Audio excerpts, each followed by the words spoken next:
Can do is more than just an attitude.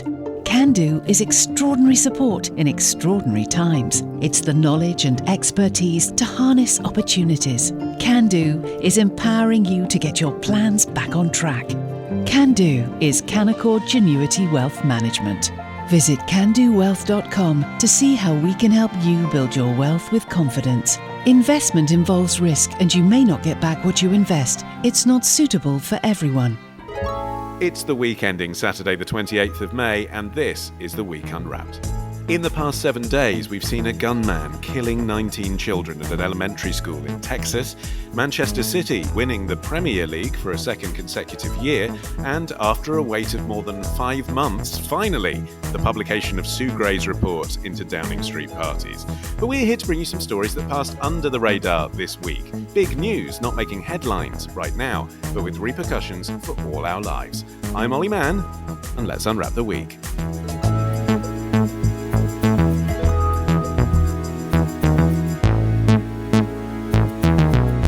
And you join me this week in a hastily constructed studio in a meeting room at a conference. So, apologies if you hear any background noise. I have tried my best. There are cushions everywhere.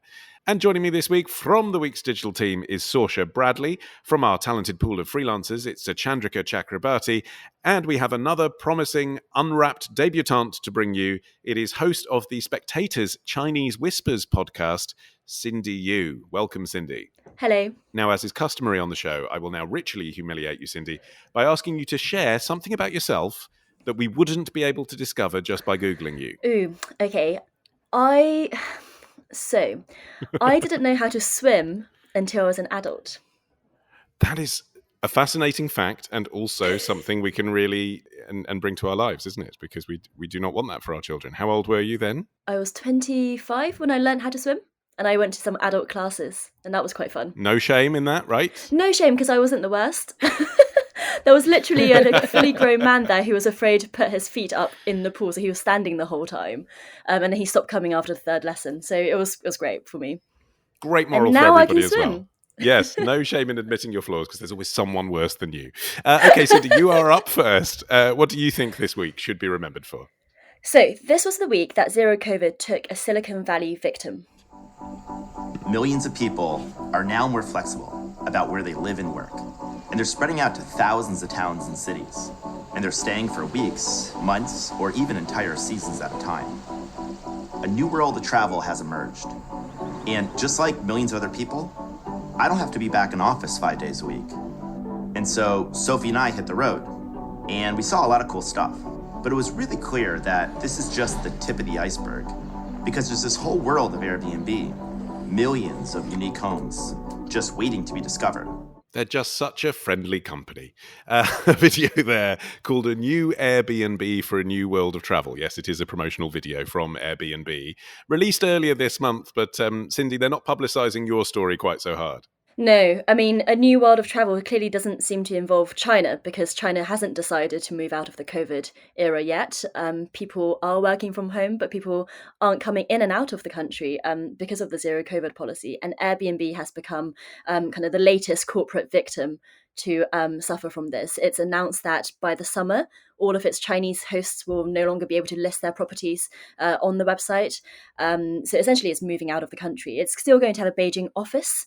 Not sure what that Beijing office is going to be doing, but maybe, encouraging future growth there. But yes, I mean, it's the world's largest room sharing platform that can't hack one of the world's largest markets. Well, I mean, presumably one of the things that Beijing office might continue to do is market other properties around the world to Chinese. But even that market has dropped substantially, hasn't it? It's a cliche to think of Chinese tourists, but there are fewer of them than there used to be now because of this zero COVID policy too. Yeah, absolutely. Before the pandemic, they were a fifth of international tourism spending, Chinese tourists. That halved in 2020, and it's not really come back in 2021, or we're now in 2022 either, because China's borders are still essentially closed. My mum went back into China earlier this year in March, and she spent 35 days in quarantine. Hotel quarantine. And so that really discourages anyone from leaving and coming back, because if you have to do that for a 2-week holiday in Europe, then you're not going to do it, are you? And Sorcha, it's interesting, isn't it? We talk about underreported stories, and we're kind of focusing on Airbnb here, but to an extent, that zero COVID policy has been underreported in the UK as well, hasn't it? I think people don't realise quite how serious the lockdowns in China still are. Yeah, China has been under quite serious restrictions for quite a while, since essentially the beginning of the pandemic. And there is very little tourism going into the country at the moment, almost none. And those who are allowed into the country have to have very kind of strict requirements, strict quarantine rules to abide by. And there's also very little Chinese tourism and travel coming out of China as well. Similarly, there's been a lot of disruption to that. And of course, by pursuing a policy of zero COVID, kind of localized lockdowns can be very swift and can come with very little warning as well. So that is also something people are contending with. It's not kind of the same sort of lockdowns we've had here, where there was sort of a clear-ish beginning and end date. These can kind of come at any time, really. I was reading a case study of what it was like to live under these lockdowns in China. So I was looking at Shanghai, and this is on voanews.com.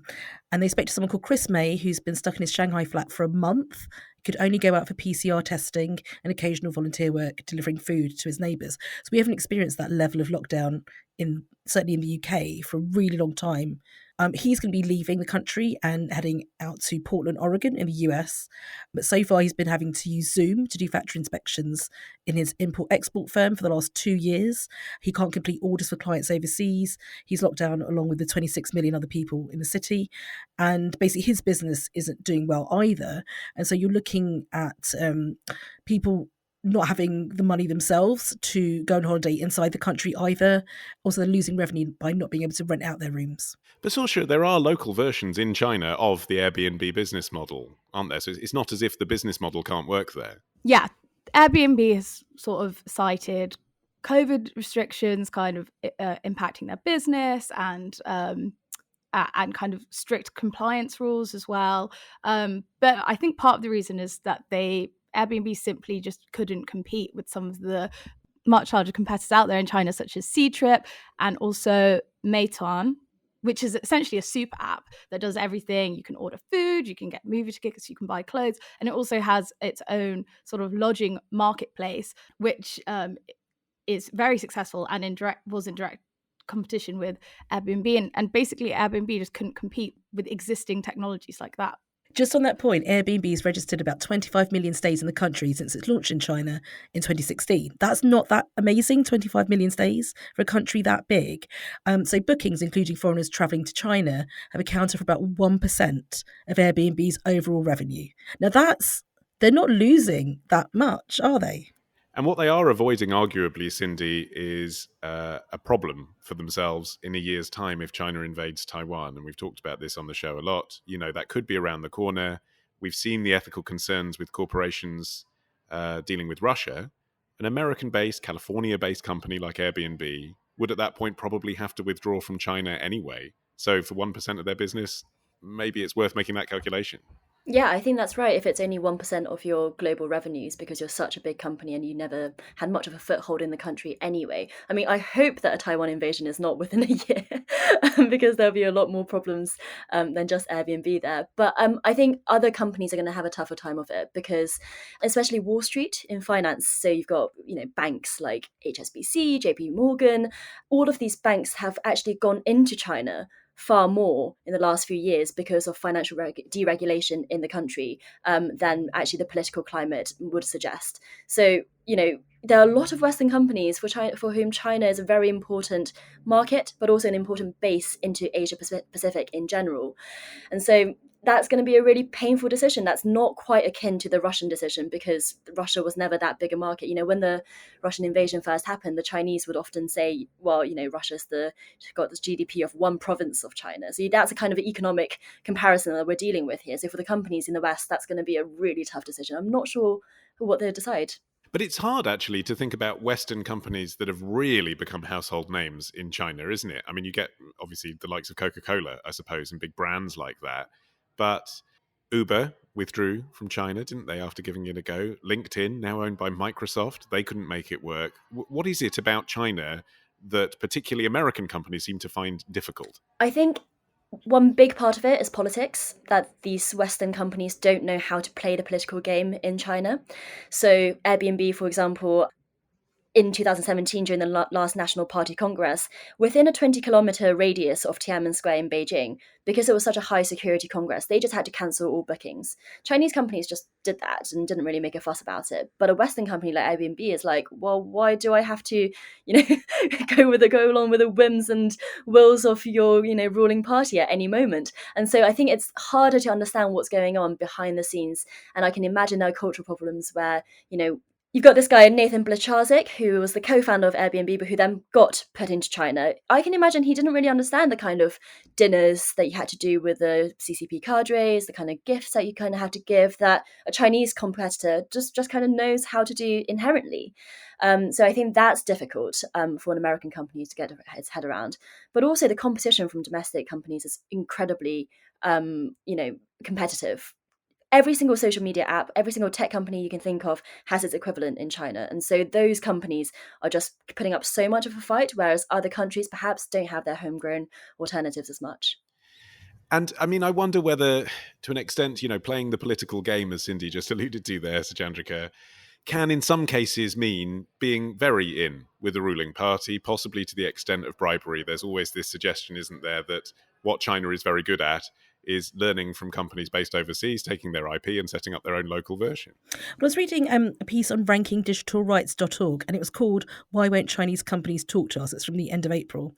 And they mentioned the fact that Chinese companies are used to dealing with an exclusively Chinese user base. So they know what their very large potential market wants, and they can deal with that in a way that Westerners just can't get their heads around and can't do it right.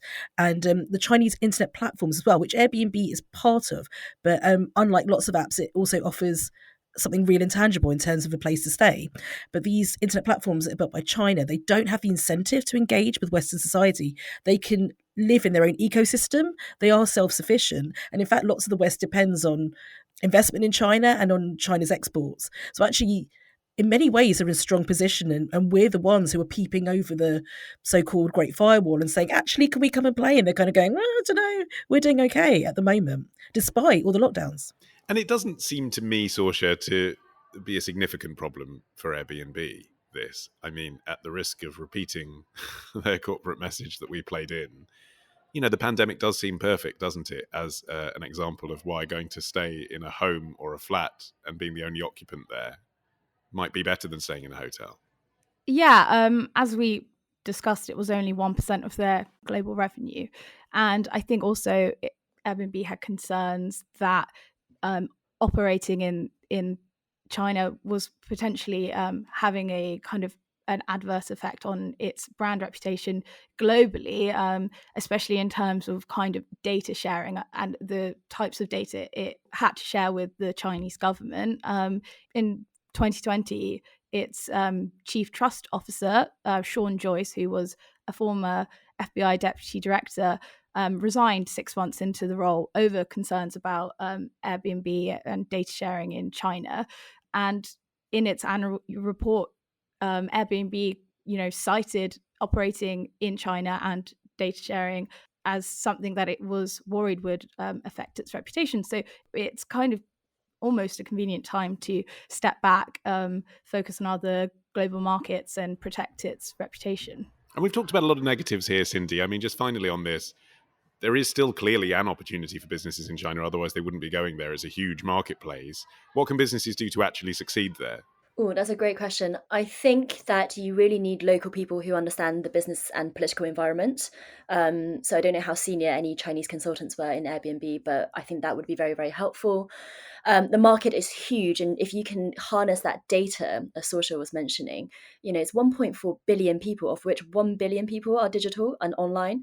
So that is a massive opportunity. And we say that it's only 1% of their revenue and therefore it's, not a great loss. But the fact that they couldn't increase that revenue is, a missed opportunity for them, because and that's how a lot of these domestic data companies can do so well, because they've just got this homegrown, amazing market to test out new things with, whether it's algorithms or services, that kind of stuff. So I think, if anyone can come in and harness that data in a way that Uber hasn't been able to, or Airbnb, that would be a massive opportunity for them. And I think understanding the domestic political climate is the way forward for that. Yes. Although maybe don't tell the government that you're going there to harness their data. That doesn't seem like the kind of thing. No, of course not.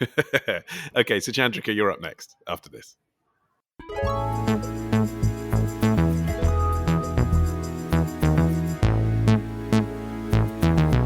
Can do is more than just an attitude. Can do is extraordinary support in extraordinary times. It's the knowledge and expertise to harness opportunities. Can do is empowering you to get your plans back on track. Can do is Canaccord Genuity Wealth Management. Visit candowealth.com to see how we can help you build your wealth with confidence. Investment involves risk and you may not get back what you invest. It's not suitable for everyone. So Chandrika, your turn. What do you think this week should be remembered for? This is the week that you thought you were reading the app, but now the app can read you. So Yubo is a social platform designed for Generation Z to socialize online all around the world. And basically, Yubo is a public space with small group of people that are interacting through video, audio, and chat in real time based on the topic of the conversation and based on who they are. And our vision is to take the best of offline interactions and add to that the power of the technology to make sure that you will connect instantly with the right group of people anywhere in the world at any time in a very safe environment. CBS 58 talking to Sasha Lazima, CEO and co-founder of social media platform Yubo. So Chandrika, I don't know how you do this because we're the same age, but you make me feel old every time. I hadn't heard of Yubo until today. Is that because I'm too old, or is it because it's not actually that big a deal? Ollie, I tried to look you up on Yubo, but I had to go back to Bebo.com. Bebo's where it's at.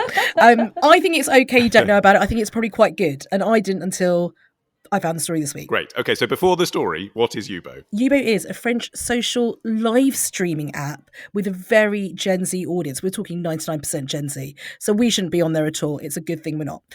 So it's one of the first major social platforms that's really about not creators, but about just making friends, gaming together, chatting. And it's all about live streaming, sort of speaking in real time to each other. Okay, so sort of a bit like House Party, that app that trended briefly during the pandemic? Yeah, I think not far off. And then what's really important, there's a lot of gating around ages. Okay, so this is where the story comes, isn't it? What's happened this week? Yes, what's happened this week is they've introduced this new age verification technique that feels very like the next century. They're using live image capture technology. So they can identify minors using the app and make sure like no one's lying about their age, because that's very easy to do. And then they're keeping them in the right section of the app. So for instance, it's like getting your passport photo done. You put your face in the kind of oval and then it sort of captures your face and then any kind of movement, and it's making sure that you're not taking a picture from the internet, that you're not sort of lying. And I would say it's got major implications for facial recognition technology and lots of verification things going forward. Okay, so age verification is the story, and that's something, Sorcha, that's been much discussed, not least in Parliament. Yeah, so the government is trying to introduce an online safety bill, which is currently going through the Commons at the moment, although it will take a while for it to kind of be passed. It's still got a few more stages in the Commons, then it needs to go to the Lords. Yeah, I mean, this is all the stuff that David Cameron was talking about around age verification for pornography, right? So we're going back like 7 years on this already. Exactly. And basically, it's a massive piece of legislation that wants to essentially place the duty of care on social media firms to prevent children from encountering content that's harmful or inappropriate. It would require ID checks for under 18s, accessing sites that could contain harmful or pornographic material. And it will also kind of introduce rules, not just over kind of possibly illegal content, but also content that can be deemed harmful. And the penalties could potentially be huge for social media and internet companies who break the rules. So Ofcom, who is the industry regulator, will be given the power to fine companies up to 10% of their worldwide revenues, or even ban them completely. So if it gets through Parliament. Through Parliament. So it's an interesting thing, isn't it, Cindy? Because we're talking about Britain, which is a relatively small market for massive social media companies, and we're talking about Yubo, which is a relatively small social media app that we hadn't heard of until today. But does that mean that if you work for Facebook or Instagram, you should be looking at this and thinking, oh, I mean, if Yubo can do it, then we don't have an argument why we're not doing it anymore. We say our app is for people aged 13 plus or 14 plus. Why aren't we doing age verification? Yeah, I think so. And I think Sorcha's right to point out the online safety bill that's coming through and how important that is for it. What we've seen is that obviously tech companies are not very, active in preventing harm on their platforms, and but I think often that's because of a tech issue. How do you train the AI to recognize harm in time? Obviously there's going to be some part of it which is that they want engagement, so they want certain levels of Twitter storms and that kind of thing. But I'm actually a bit concerned about this online safety bill from, just precisely because of that reason, because I think companies have actually been quite supportive of it. They want the government to be on side. Most MPs support the bill. There's a bit in the bill where it talks about harmful but legal content. And now the question is, what is harmful but legal? And if it's legal, then why shouldn't you be able to say it? And if it's harmful, then it should, that weird gap is very odd, and I think is worrying that you might leave it to social media, to Facebook or YouTube or Twitter to determine what is harmful but legal, because the pandemic is a great example of this, where these platforms took it upon themselves to make sure that what they were seeing on the platforms were in line with the WHO advice. Great, but WHO advice changed. So at The Spectator, listeners might know that we are not necessarily the most centrist perspective on some of these issues. And on COVID, there were questions about whether or not obesity would be one of the co-contingency factors in getting worse COVID impacts. And we actually had a YouTube video flagged up because we were making this argument, because at the time, the WHO didn't recognize that as a comorbidity. So that's the kind of thing where, then we just try to complain about it, and it was a bit of a computer says no. So when you give this power to tech companies, there's a question of how accountable they are, because they're not democratically elected. There's not enough communication with people who use them when you get banned or whatever it is. And often, what they decide as the, cordon sanitaire is not really necessarily what a lot of people would think should be that. Well, that's the thing, isn't it? On a much more base level, Suchandrika, one of the things that people complain about, particularly women, is sexual harassment on social media sites. And when you're talking about under 18s, if you're saying you can use AI to determine whether the person who's signing on is actually 13, 14 or 15, you can also, presumably, fairly easily identify an erect penis when someone sends that to someone. And yet they're not using the AI for that. You just sort of think, well, if that's the problem, block dick pics, but they're not doing that. They're scanning people's faces when they go in the rooms. I mean, it's sort of a get out of jail free card, isn't it? I'm going to slightly kill that point, Ollie, because they kind of are doing that. Yeah. Let's get into. So firstly, there's also something I should have mentioned earlier, because I think the numbers might help. They're not gigantic, but Yubo today is 60 million signups, which is up from 40 million just for the pandemic in 2020, and 99% of those are Gen Z users, aged 13 to 25.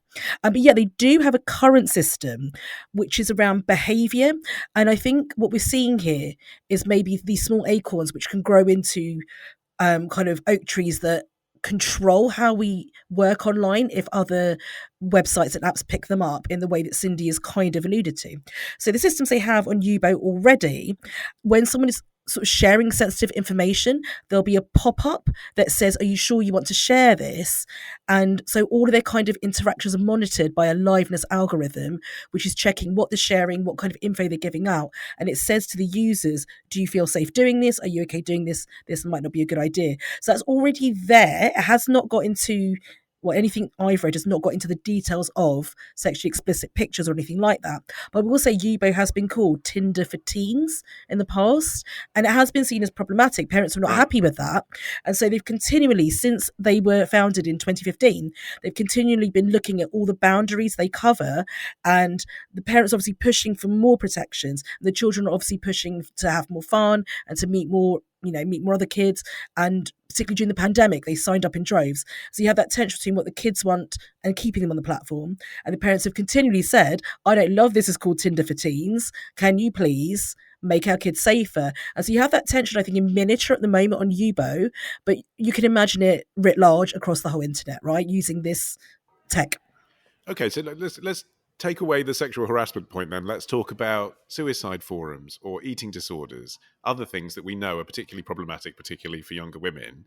And Sorcha, that seems to me like something that would be at its peak as a problem in adolescence, and yet they're saying we're going to check whether you're under 13. Well, I mean, if you're 14 or 15, you are, absolute prime target to be vulnerable for that, aren't you? Yeah, I sort of feel like instinctually that there should perhaps be greater protections for very young people on the internet. That sort of feels instinctually right. But then at the same time, I can't help but think that apps like Yubo are sort of setting themselves up to fail in a way. I think these kinds of verification and monitoring tools, yes, they probably put parents' minds at ease. But the fact that Yubo can introduce these new measures relies on the fact that it's already a really popular and fashionable app that young people want to be on. If another app came along and had these restrictions from the get-go, is it really going to be as successful and as popular? Probably not. And then in itself, is that going to push teenagers to darker points of the internet where there's less monitoring? I sort of feel like the right approach is there are some rules and restrictions and guidelines and to abide by, but there should not necessarily be this kind of all-encompassing monitoring, because essentially, if I don't think we as adults want that on the internet, and why should teenagers also be subjected to that sort of extreme level of monitoring? And I also think it sort of goes against sort of the unofficial, unspoken rules of the internet, which is sort of a town square where you can say what you want to say, and obviously that always comes with risks and outright kind of illegal and inciting racial hatred and things like that. That should be restricted. But apart from that, how many restrictions do we really want to place on what people are saying and doing on the internet? I think it's a murky area to get into, I think.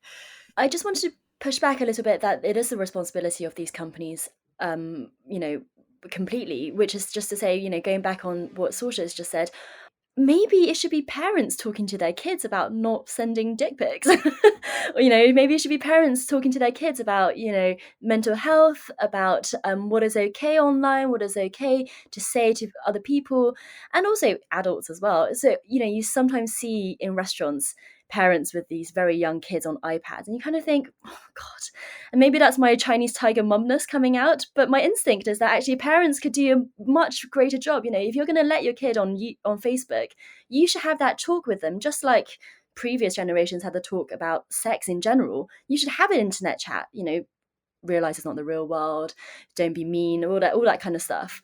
And so I think, obviously, the internet makes things worse. We know how chat rooms can descend into all sorts of chaos. But I think it's so important for actual parents just to be there for their kids and understand when their kids are showing signs of depression, whatever it is, that they're there for them and educating them on what the right way forward is. Yeah, I mean, Suchandrika, that's a sort of fair libertarian viewpoint, isn't it? But at the same time, you mentioned age groups earlier. 13 to 25 is a hell of an age band, isn't it? And, what if a 25-year-old comes in the room with my 13-year-old? That is, you can't do anything to stop that.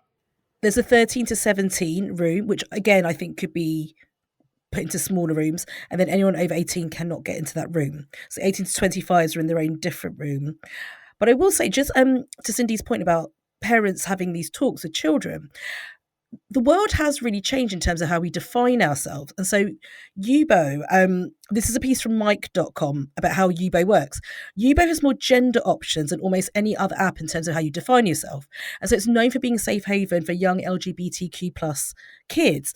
And the queer influencer V. Amir has written publicly about how he found community and acceptance in Yubo during lockdown. So to a certain extent, some parents do feel they don't have that understanding, they don't have that knowledge, because we've really changed in the last 20 years our understanding and our definitions of gender, sexuality, at which kind of ages we need to start talking about them, at which kind of ages kids and teenagers can find this information and start thinking about how it relates to themselves. And so are parents always best placed? Not always. No is the answer. And I say this is not a parent, obviously. Okay. I mean, this is very interesting, but it isn't the issue at hand, is it? The issue at hand is, I mean, you've raised this as the big story of the week.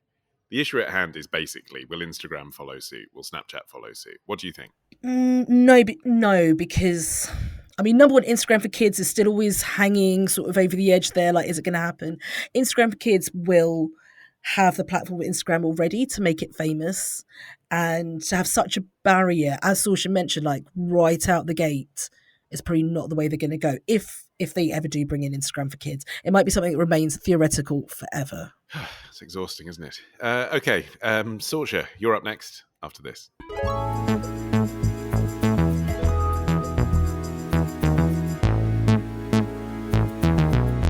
Okay, Sorcha, you're finishing the show. What do you think this week should be remembered for? This is the week that we saw how far the rot has set into England's dentistry. There are plenty of people that want to study dentistry. It's very competitive to get into dental school.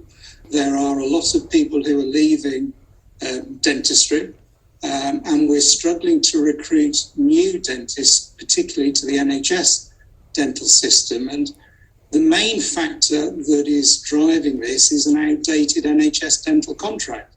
Chair of the BDA General Dental Practice Committee, Sean Charlwood, speaking to BBC News back in January.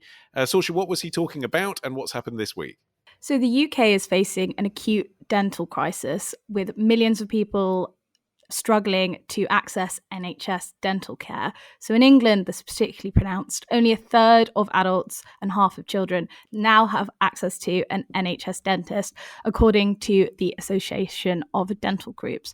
So this has been ongoing for quite a while, but it was brought to my attention this week in a brilliant story in The Guardian, who were reporting on the increasing use of emergency mobile dental clinics across the UK.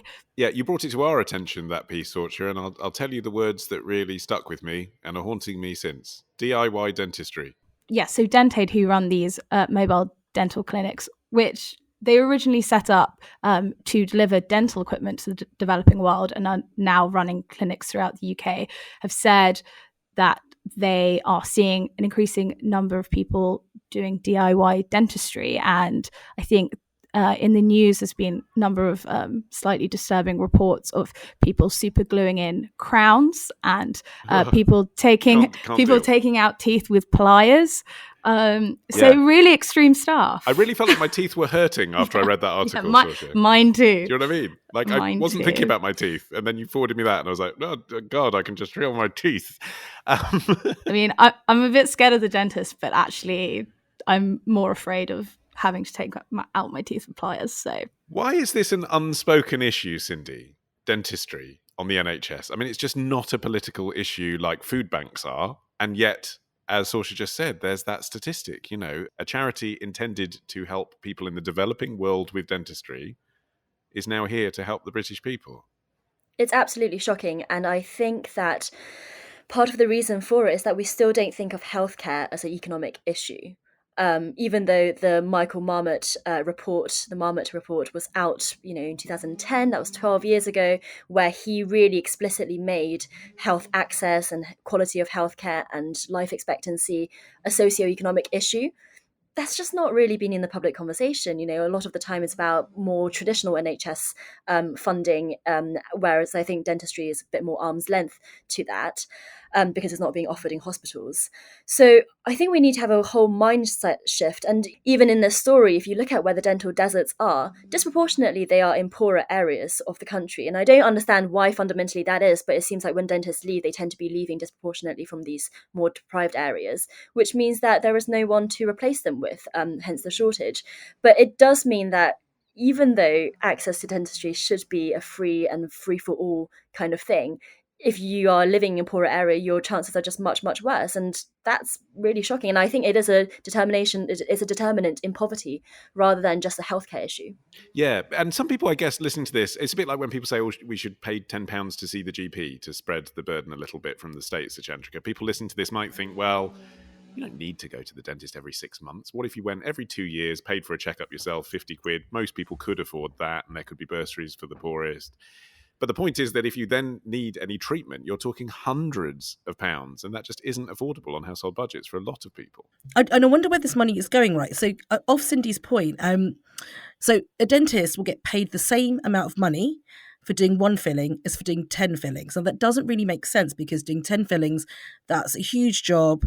And also you'd have a patient who's got much poorer oral care as well. So they're probably going to need other interventions as well.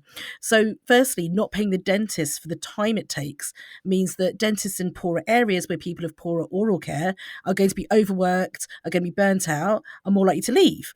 And that means there are fewer dentists in these poorer areas. And secondly, the patients who need that time and who need that support won't be getting it because the dentist has been paid for the time to spend with them to take them through everything.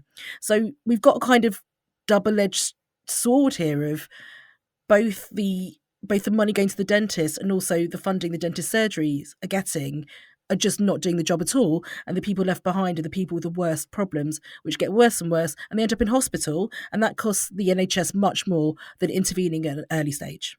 Sorcha. And just to add to that point, that's sort of why how the government contract with NHS dentists works is and how therefore NHS dentists are paid is essentially pushing more and more dentists into private healthcare. The number of dentists is not going down, it's going up, but the number of NHS dentists is going down rapidly. And the more dentists that are pushed into private healthcare, then you're going to work in wealthier areas. And then that's how we end up with dental deserts, because essentially in coastal and rural areas, which are often poorer, dentists leave because they can't charge as much. They can just earn more and charge more in wealthier areas, and then you don't end up with any dentists at all in these areas, and that's kind of the ongoing effect. The British Dental Association polled 2,200 high street dentists in England this week, and they found that 45% have reduced their NHS commitments since the start of the pandemic, and that 75% were likely to reduce or further reduce their NHS commitments over the next year, so going to be losing more NHS dentists. And almost two-thirds, 65%, said their practice had unfilled vacancies for dentists, and recruitment is a real problem. And while 87% of dentists are saying they've experienced symptoms of stress, burnout, other mental health problems over the last 12 months. So dentists themselves have suffered through the pandemic. They're also living through a cost of living crisis along with the rest of us. But at the same time, financially, things haven't really changed for them over the last 10 to 12 years. So, Cindy, do you sense that there are solutions coming down the pipeline to this? It feels, if you just read what dentists were saying in that Guardian piece and in the comments underneath, that it's just going to get worse. Well, if we do more podcasts about it and make it more of a issue for the government to take care of, then maybe yes, but it's not something that they've talked about, certainly. So I don't see it being on their radar, and they've got plenty on their plate with the healthcare stuff going on anyway, that they wanted to solve social care, but the money has actually gone to the NHS for the first 3 years. So I think they're actually quite behind on this. But there are other things that I think, people could do, non-governmental actors. So, there's a suggestion of putting more fluoride in the water, which would just improve dental health, although maybe you probably need government advice for that, government permission for that rather than doing it yourself. Also in Sweden, they do daily supervised brushing in primary schools. And I think that, raises quite an interesting avenue, which is just better dental education, better health education in general. So in that Guardian article, there were people sent away, not having any surgery done on them, but just sent away with a toothbrush and some toothpaste. I mean, gosh, people really need to know better how they're looking after their bodies, how they're looking after their teeth. And that's something I think schools can be doing much more of. Yeah, we know it, Cindy. We know we're supposed to spend 4 minutes a day brushing our teeth, but nobody does. I mean, have you ever tried 2 minutes? 2 minutes each time. I don't think I was ever told about flossing. I mean, I floss now, but I don't think any institutional source ever said to me, this is what you got to do. And I think there's a link here, there's a parallel here with the obesity crisis, where people don't teach you how many calories is in a certain food item, or how to eat healthily, how to cook healthily. It's just not an institutional thing. You might pick it up through osmosis, through life, but until you do, you really don't know. And especially that's going to disproportionately affect people in poorer areas as well. Great final question, Sorcha. Do you floss? Yes, I do. How often? Every day, obviously. Yeah. Are you an air flosser, or do you use the little plastic toothpicks? An air flosser? You're apparently meant to use both. Are you really? Oh, my God. I mean, we've all got That's things what to my do. dentist says. You're not supposed to wash out your mouth with water either. That's what my dentist said. Wow, we're all learning. This is what I'm saying. Nobody knows. Right, well, that is it for this week's show. My thanks to Sorcha, Cindy and Suchandrika for their stories this week. You can follow this show for free and get every episode as soon as it's released just how dentistry should be by searching for The Week Unwrapped wherever you get your podcasts and tapping follow. And that applies to Spotify listeners too. If you found us in a playlist, click on the show name, then click follow. That's how you get us every week. I've been Olly Mann. Our music is by Tom Morby, the producer Sophie King at Rethink Audio. And until we meet again to unwrap next week, bye-bye.